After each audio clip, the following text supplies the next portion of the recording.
l'enquête diligentée dans l'affaire Taiblou a pris fin. Elle a prouvé l'existence de véritables réseaux chargés d'orienter le cours de certains dossiers sensibles, en exerçant des pressions terribles sur des magistrats qui n'ont pas hésité à témoigner contre leur ancien ministre. Certains d'entre eux ont décidé de se porter partie civile lors du procès où est également attendu le témoignage accablant de l'ex-secrétaire général du ministère de la Justice. Le témoignage que le secrétaire général a livré aux enquêteurs est lourd, très compromettant. Fait analyste, il parvient à résumer en quelques phrases le système mis en place par Lou, ses rouages, ses raisons et ses terribles conséquences sur le fonctionnement de la justice. Il dresse d'emblée le décor en affirmant que tous les magistrats savent parfaitement de quelle manière se déroulaient les nominations à cette époque, en fonction de leur proximité et leur fidélité au ministre. Une situation qui lui déplaisait, et dont il s'était éloigné, soutient-il, tout en affirmant que 80% des instructions de Lou étaient véhiculées par l'inspecteur général du ministère de la Justice. Il avoue en avoir été témoin, car certains de ces ordres ont été donnés de son bureau. Des exemples sont cités. Le premier concerne l'immixtion prouvée du ministère durant les législatives de 2017. Taiblou était à l'époque contrarié par un problème survenu dans cette wilaya sensible, où le président de la Cour refusait d'obtempérer aux instructions qui lui venaient d'Alger. Le problème? Il concerne une ancienne membre du comité central du FLN, tendance hostile à Jamel Ould Abbès, qui a déposé après les délais son dossier de candidature, dans les listes des indépendants. Aux enquêteurs, la concernée affirme ne jouir d'aucune immunité et que son seul tort est d'avoir pris du retard dans la collecte de signatures. Bizarrement, celle-ci reçoit le soutien du ministère, du ministre lui-même qui agit via le secrétaire général afin de solutionner rapidement ce problème. D'anciens hauts responsables de ce ministère affirment que SG disait que le président de la cour de Gardaya avait créé un problème en refusant d'appliquer les directives de Lou, ce qui n'avait pas lieu d'être, martèle-t-il car, leur disait-il, il avait un avenir politique personnel qui s'inscrivait dans la réussite du 5e mandat. Dans ses réponses aux enquêteurs, l'ex-SG du ministère de la Justice résume la situation, en affirmant que les principaux ministres de cette époque travaillaient en perspective du 5e mandat, et que l'opération se déroulait entre le ministère de la Justice et le Premier ministre Ouyaya. Le problème de Gardaya entre justement dans ce cadre.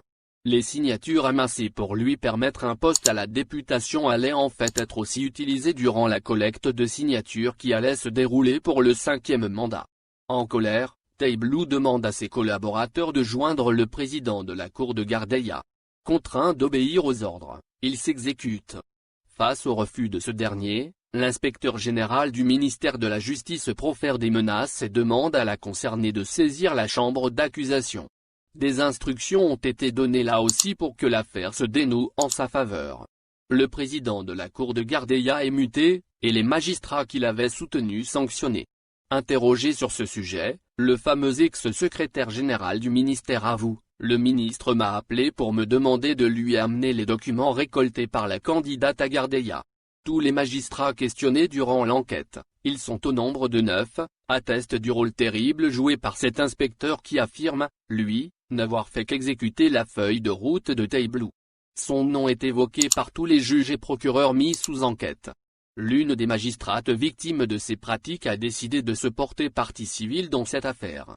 Son nom ne pourra être dévoilé avant le procès. Son histoire a fait grand bruit parmi ses collègues. Chargée de trancher lors d'une plainte déposée par la SNEVI contre Maïdine Takou, elle s'est retrouvée, selon ses dires, prise dans une très grande tourmente, sous de très grosses pressions exercées par le SG du ministère pour que justice soit rendue en faveur de Takou. C'est l'un des financiers du 5e mandat, à tes risques et périls, lui lance le collaborateur de Taiblou lorsqu'il apprend que cette magistrate avait décidé de ne pas appliquer ses directives. Durant la même période, un autre contentieux oppose Takou à la Sonacom, le même scénario se répète. La magistrate décide de débouter Takou. Des magistrats à qui OSG et Taiblou lui mènent la vie dure. Le SG met aussi ses menaces à exécution. Il la dégrade, la nomme conseillère, une fonction qui lui ôte la possibilité d'agir dans cette affaire, et la mute à Cholet avec un salaire largement amputé. Le contentieux avec la SNEVI n'était rien d'autre qu'un différend pour un terrain où Takou garait ses bus. La juge affirme que toutes les instructions venaient de Lou et de la présidence de la République.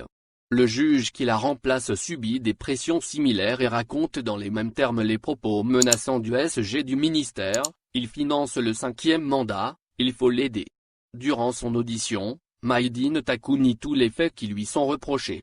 Il affirme ne pas avoir été en contact avec Taiye Blue, et que son seul contact avec les ministres était Abdelmalek Sellal, qu'il appelait durant les fêtes religieuses. Les faits de ce genre sont, malheureusement, loin d'être isolés. En 2015, des magistrats concernés par l'opération du renouvellement partiel du membre du Sénat vivent des moments de terreur. 5 juges se sont penchés sur des listes FLN lorsque des individus munis d'armes blanches défoncent la porte du bureau. L'un d'eux tente alors de prendre la fuite vers un étage supérieur mais il est rattrapé. Il subit une fouille corporelle, il est battu, subit des violences corporelles et reçoit des coups de pistolet électrique, tasé. En bas, ses collègues subissent aussi le supplice des tasers. Bizarrement, aucune enquête n'est ouverte. Le SG du ministère de la Justice affirme avoir été informé et avoir informé le ministre qui était déjà au courant. Il avoue n'avoir dépêché aucune équipe pour enquêter sur l'affaire, car n'ayant pas reçu d'instructions en ce sens. Je ne savais pas qu'un juge avait été frappé, qu'il avait subi une fouille corporelle et qu'on lui avait enlevé son téléphone portable. J'ignorais aussi que les juges qui se cachaient dans le bureau avaient reçu des charges électriques. Les propos tenus par Taiye Blue durant l'enquête apportent des précisions supplémentaires. À Tlemcen, fait savoir ce dernier, un juge a été enlevé de force de l'équipe chargée des élections. Il s'est caché dans les toilettes de l'étage du dessus, et il a été menacé à l'arme blanche. Il affirme en avoir été informé par le procureur général de la cour de Tlemcen qui évoquait une querelle, et l'utilisation de taser. Ce rapport ne comportait pas le nom de mon neveu comme on le dit, il est membre du Conseil de la Nation, l'enquête n'a pas rendu ses conclusions à ce jour. Les résultats de l'enquête menée autour des réseaux de Taiye Blue fait aussi ressortir l'absence de suite aux plaintes déposées par 5 juges ayant subi de grosses pressions pour intervenir en faveur des hommes fortunés. L'un d'entre eux n'est autre qu'Ali Haddad. Une magistrate témoigne avoir subi des pressions pour trancher en faveur d'Haddad dans une affaire l'opposant à Saïd Alik. Durant son audition, l'ex-patron de Lettres rappelle que Saïd Alik avait déposé une plainte contre lui. Le club, l'USM Alger, avait des problèmes d'argent et Alik voulait le racheter à 70%. Nommé DG, il voulait diriger comme il voulait, ce que je refusais. Il a menacé de se retirer et je ne me suis pas opposé, il a dit que j'allais le payer cher. Les propos de ces magistrats au sujet des interférences dans leurs affaires sont confirmés par l'ancien SG du ministère. Ce dernier va même plus loin, affirmant que la présidence de la République et Ahmed Ouyaya interféraient totalement dans le travail de la justice. Ils appelaient les procureurs à intervenir en faveur de Taku et Haddad. Ouyaya est, quant à lui, accusé d'être aussi personnellement intervenu pour la libération d'une personne qui n'avait pas payé la pension alimentaire à son ex-épouse. Le magistrat interrogé à ce propos a, quant à lui, déclaré que le procédé était totalement illégal, car le mis en cause avait été incarcéré suite à un procès en referain. Ce qu'il faut savoir est que dans l'enquête qui a été menée, l'affaire Shakib Khalil tient une grande place. Elle est même considérée comme étant la preuve par excellence de l'immixtion du monde politique dans les affaires de la justice. Les ordres venaient de Taiye Blue, affirme l'inspecteur général du ministère de la Justice lourdement incriminé dans ce dossier.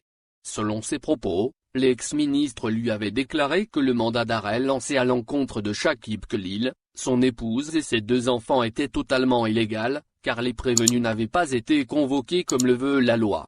Il affirme aussi que Lou a lui-même choisi l'avocat qui allait défendre l'ancien ministre de l'Énergie et sa famille. Lou donne aussi à l'inspecteur général du ministère le numéro de fax du juge d'instruction qui va se charger d'annuler le mandat d'arrêt international. L'avocat obtient aussi le numéro de téléphone des concernés, selon ses dires, et il l'informe à la minute de la date et l'heure prévue de l'arrivée de la famille de Shakib Khalil. Ces derniers sont informés qu'ils sont dans l'obligation de se rendre à Alger pour des formalités judiciaires qui les libéreront du mandat d'arrêt. Ici, les témoignages se contredisent. L'ex-inspecteur général du ministère affirme avoir reçu des ordres de Taiye Blue qui avaient lui-même abouti à une solution pour la mise en place d'un procédé légal, mais l'ancien garde des Sceaux réfute cette version, affirmant avoir suivi les conseils de l'inspecteur général qui avait conclu que la seule manière de faire était d'introduire une demande d'annulation du mandat de recherche par l'avocat, afin que celle-ci soit acceptée par le juge d'instruction. Lou envoyait ses instructions au juge par fax. Le magistrat en question n'est autre que celui de la 9e chambre du tribunal de Sidi Mamed auquel avait été confié le dossier de Kamel El Bouchi avant d'être relevé de ses fonctions. Ce dernier se défend en affirmant avoir reçu des ordres fermes pour stopper le mandat d'arrêt contre Chakib Khalil. Ces ordres étaient transmis par l'inspecteur général encore une fois, qui a refusé de lui faire part du procédé judiciaire. Le rôle de ce dernier devait se limiter à appliquer ce qui lui avait été demandé, à savoir répondre favorablement à la demande d'annulation du mandat introduite par l'avocat. Le juge est informé que ce dernier allait se présenter à son bureau. Il lui est demandé de se présenter après les horaires de travail et d'entrer au tribunal par la porte arrière. Quelques jours plus tard, l'épouse de Chakib Khalil arrive à Alger. Elle se présente chez le juge qui l'écoute et la laisse repartir libre. Le même procédé est utilisé pour ses deux fils. Le magistrat accuse l'inspecteur général de l'avoir soumis à de terribles pressions.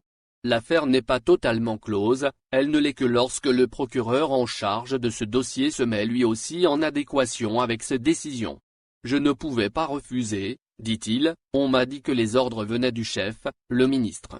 Le procureur avoue que le procédé n'était pas légal dans la mesure où les mis en cause auraient dû au moins vider le mandat d'arrêt en passant une nuit en cellule. Le juge d'instruction recevait ces ordres par fax pour savoir s'il fallait les emprisonner ou pas. Pour Taiblou, le dossier Chakib Khalil existait avant sa nomination au poste de ministre de la Justice en 2013. La question qui s'est posée alors était de savoir comment corriger l'erreur qui avait été faite surtout pour Chakib Khalil. Il dit ignorer qui avait ordonné la cessation des poursuites. L'enquête autour de Taiblou a valu à Saïd Bouteflika 2 auditions menées durant la même journée en raison de la situation sanitaire qui prévaut actuellement. Poursuivi pour interférence dans les affaires de la justice, il a été officiellement inculpé dans ce dossier. Les preuves retenues à son encontre ne sont pas seulement basées sur les témoignages des magistrats, mais sur les échanges de SMS et conversations téléphoniques jugées compromettantes. Certains de ces SMS prouvent, selon les enquêteurs, qu'il est intervenu à plusieurs reprises pour libérer des personnes emprisonnées, et l'une de ces interventions s'est faite à la demande de Haddad. Le mis en cause affirme n'avoir jamais demandé à un ministre de prendre position, sauf une seule fois à Taiblou pour un dossier au sujet duquel on l'avait sollicité. Saïd Bouteflika affirme aussi ne pas entrevoir le rapport entre le financement de la campagne pour le 5e mandat, et les agissements qui ont eu lieu dans l'affaire Takou. Les juges sont seuls responsables de leurs décisions, soutient-il. Dans l'affaire Chakib Khalil, il reconnaît que l'ordre d'annuler le mandat d'arrêt international a été donné par Abdelaziz Bouteflika à Taiblou. Saïd Bouteflika s'élève contre l'amalgame fait entre le président et le conseiller qui était uniquement chargé de suivre l'évolution du dossier.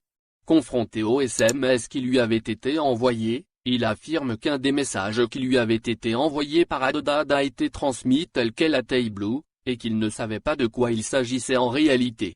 Il reconnaît aussi avoir demandé à l'ex-ministre de la Justice de se pencher sur le dossier du frère d'un ami, qui avait été incarcéré pour non-paiement de la pension alimentaire à son ex-épouse. Le numéro de l'affaire lui a été envoyé par SMS et il l'a, une fois de plus, transmis à Lou tel quel. Le mis en cause a nié toute immixtion dans l'affaire de Takou, et celle de l'USMA et s'est dit consterné d'apprendre que la juge avait subi de telles représailles après son refus d'agir sur instruction. Il se dit aussi désolé que de tels faits lui sont imputés, car ayant toujours agi et intervenu pour aider ceux qui le sollicitaient.